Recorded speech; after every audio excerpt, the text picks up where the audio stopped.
मानव जीवन और उसका महान प्रयोजन।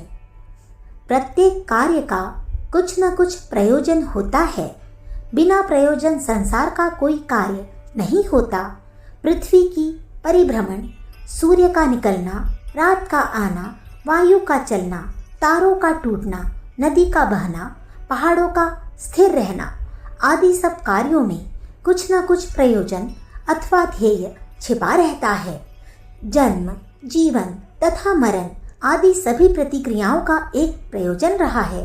परमात्मा की इस सृष्टि में कोई काम निष्प्रयोजन अथवा निरुद्देश्य नहीं होता। कार्य के इस प्रयोजन को समझ लेना ही ज्ञान है, जिसमें संसार की प्रतिक्रियाओं को समझ सकने की सामर्थ्य आ जाती है। उसे तत्वज्ञानी कहा जाता है।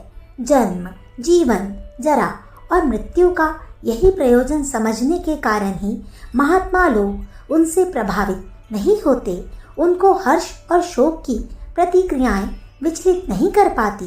इन प्रक्रियाओं का ठीक ठीक प्रयोजन न समझने के कारण ही साधारण जन जरा सी हर्ष और शोक की घटनाओं से प्रभावित हुआ करते हैं।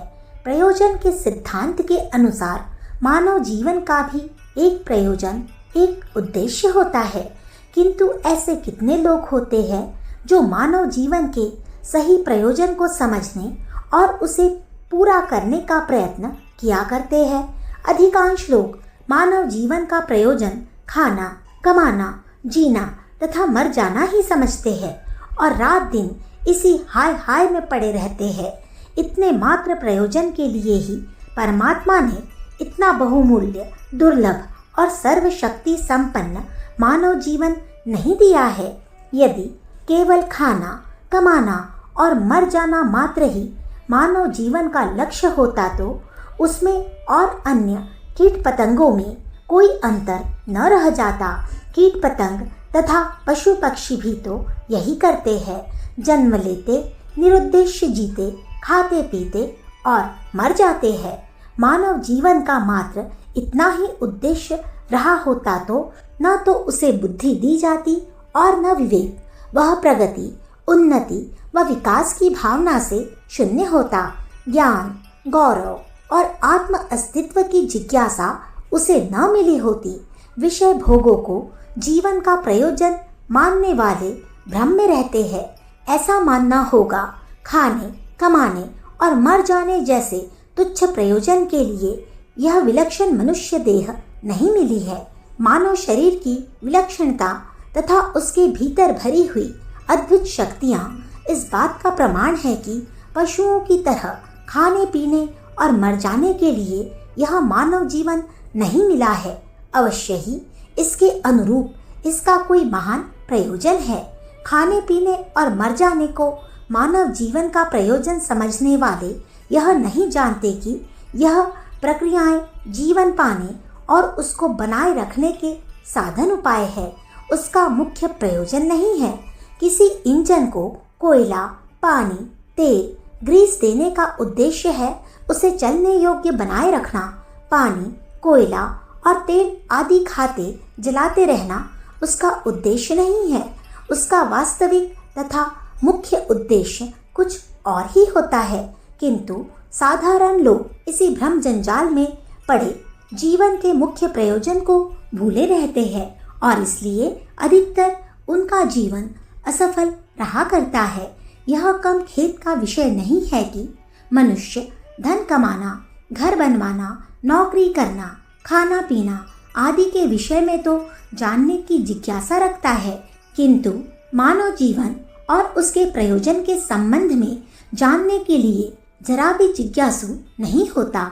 मानव जीवन का वास्तविक प्रयोजन है उसे पूर्णता को प्राप्त करना, जिसको पाने के बाद कुछ पाना न तो शेष रह जाए और न इच्छा हो। एक बार यदि विचार पूर्वक देखा जाए तो पता चलेगा कि मनुष्य जिन बातों को लक्ष्य बनाकर चलता है उनमें भी तो पूर्णता प्राप्त नहीं कर पाता। एक ओर धन कमाता है, दूसरी ओर घाटा हो जाता है। एक ओर जीवन पाता है, दूसरी ओर मृत्यु की तैयारी शुरू हो जाती है। एक ओर मौज मनाता है, दूसरी ओर खेद और शोक की परिस्थितियां खड़ी रहती है। एक ओर अभावों को दूर करने का प्रयत्न करता है तो दूसरी ओर अनेक प्रकार के अभाव दिखने लगते हैं।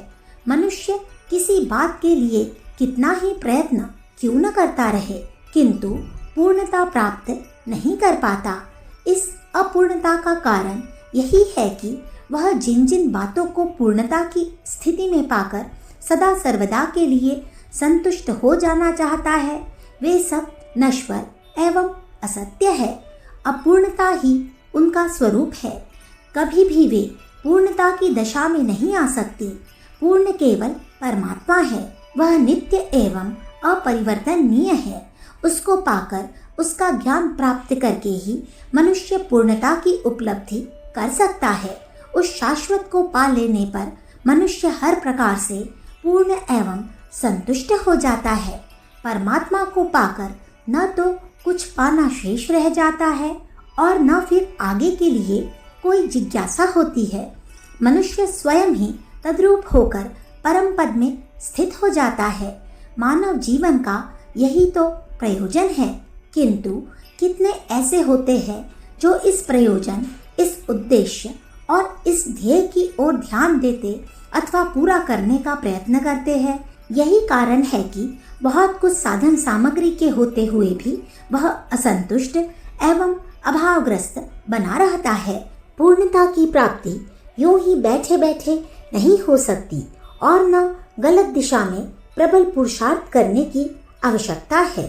पुरुषार्थ वही है जो वांछित लक्ष्य की ओर बढ़ाता चला जाए और सही दिशा वही है जिसमें इस उन्नति एवं प्रगति के लक्षण मिलते और दिखते चले जाए। इसी लक्ष्य, पुरुषार्थ तथा पथ को निर्देश करते हुए यजुर्वेद में कहा गया है, देवस्य चेततो महीभ्यः सवितुर्हवामहे सुमतिं सत्यराधसम्। इसका अर्थ है, हे मनुष्यों, जिस परम देव ने अपनी चेतन स्वरूप क्षमता से इस विशाल सृष्टि को उत्पन्न किया है, उसकी नित्य उपासना कर सुंदर विनिश्चयात्मक बुद्धि धारण करो, जिससे जीव सत्य रूपी ब्रह्म को सिद्ध और साक्षात कर मोक्ष की ओर अग्रसर होगा। उपयुक्त श्रुति में उपासना करने का निर्देश दिया गया है। परमात्मा की उपासना क्या है, उसकी पूजा का तात्पर्य क्या है, इसको ठीक से समझे बिना काम नहीं चल सकता। उपासना का प्रयोजन है परमात्मा की प्रसन्नता प्राप्त करना, उसे अपने अनुकूल बनाना, क्योंकि उसकी अनुकूलता एवं अनुकंपा के अभाव में किसी भी श्रेय में सफलता मिलना संभव नहीं। अधिकांश लोग उपासना का अर्थ पूजा पाठ करना ही मानते हैं। भजन, कीर्तन, नाम, जप, भोग, आरती अथवा कुछ कर्मकांड की व्यवस्था कर देना ही उपासना मानते हैं और आशा करते हैं कि इससे परमात्मा की अनुकंपा एवं अनुकूलता प्राप्त हो जाएगी, किंतु यह उनका भ्रम मात्र है। परमात्मा की अनुकंपा तथा अनुकूलता प्राप्त करने के लिए उसके आदर्शों पर चलना और आदेशों का पालन करना होगा। कोई पुत्र अपने पिता की प्रशंसा तो करते रहे, उसकी पद पूजा और प्रशस्ति में तो लगे रहे, किंतु न तो उसकी आज्ञा माने और न उस पद पर चले जिसका वह निर्देश दे, तो क्या वह पुत्र पिता की अनुकंपा एवं अनुकूलता प्राप्त कर सकता है? नहीं, वह इस प्रकार अपने ध्येय में सफल नहीं हो सकता। इसके विपरीत एक पुत्र पिता की पूजा प्रशस्ति तो नहीं करता, किंतु उसकी आज्ञाओं का पालन करता और निर्दिष्ट मार्ग पर चलता है, निश्चित ही वह पिता का अनुग्रह अधिकारी बनेगा। जीवन ध्येय में सफलता पाने, उसके प्रयोजन को पूरा करने के लिए परमात्मा को जिस अनुकंपा की आवश्यकता है, उसकी प्राप्ति उसकी आज्ञाओं का पालन करने और आदर्शों पर चलकर ही हो सकती है। पूजा पाठ, भजन कीर्तन आदि के कार्यक्रम तो इसलिए जरूरी है कि इनकी सहायता से मनुष्य में उस योग्यताओं की वृद्धि होती है जिसके बल पर वह परमात्मा द्वारा प्रशस्त पथ पर चल सकने और उसकी आज्ञाओं का पालन कर सकने की सामर्थ्य पाता रहता है। यह परमात्मा के प्रति अपनी अनुकूलता प्रकट करने का एक ढंग भी है, क्योंकि जिसकी अनुकूलता अपेक्षित होती है उसके प्रति स्वयं भी अनुकूल होना होगा। आत्म प्रतिकूलता की दशा में किसी की अनुकूलता प्राप्त नहीं की जा सकती। पूजा अर्चना और भजन कीर्तन द्वारा पथ पर चलने की शक्ति तो प्राप्त की जाती है, किंतु चला न जाए तो उस शक्ति का परमात्मा पथ पर चलने के लिए क्या उपयोग हुआ। कितनी ही सामर्थ्य क्यों न एकत्रित कर ली जाए, अपने को कितना ही सक्षम तथा योग्य क्यों न बना लिया जाए, जब तक क्रिया का आश्रय न लिखा जाएगा कोई काम बनने वाला नहीं। कर्म के अभाव में किसी लक्ष्य की पूर्ति नहीं की जा सकती। मनुष्य के कर्म ही उसकी शुभाशुभ गति के हेतु होते हैं। कर्मों द्वारा ही मनुष्य सुख दुख पाता है, बंधन तथा मुक्ति का अधिकारी बनता है। मनुष्य के दुष्कर्म उसे जन्म जन्मांतरों में अंधकार के बीच भटकाते रहते हैं और उसके सत्कर्म ही उसे अंधकार से निकालकर प्रकाश की ओर और बंधन से मुक्ति की ओर ले जाते हैं। मन वचन और शरीर से सत्कर्म में रत रहने वाला ही परमात्मा की अनुकूलता एवं अनुकंपा प्राप्त कर सकता है। सत्कर्म ही परमात्मा की वह उपासना है जिससे वह प्रसन्न होता है। अपने उपासक को अनायास ही मोक्ष पद का अधिकारी बना देता है।